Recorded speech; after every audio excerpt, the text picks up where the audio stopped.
বাড়ি এসছে, তুই শুনিসনি? দেখি তো তেমনই, আমি তোমাকে বলে দিলাম না আমার বন্ধু কোটির বেইমানি কাজ করতে পারে না। যাও তুমি তাড়াতাড়ি রেডি হয়ে লাও গা, আমি এক্ষুনি তোমাকে রাতে বাড়ি ছুটে যাবো।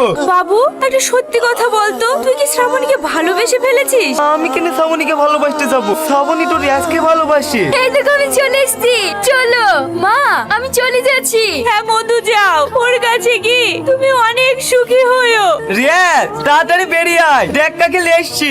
তোর এখানে কি মনে হচ্ছে তুই বাড়ি আসবি আর আমরা জানতে পারবো না? আমাদেরকে কি সারপ্রাইজ দেবো তাই ভাবছি নাকি? হ্যাঁ অবশ্যই সারপ্রাইজ দেবো। সালমা বাইরে এসো তো। হ্যাঁ বলো যান। এটা আমার বউ, আজ 2 মাস হলো একে বিয়ে করেছি।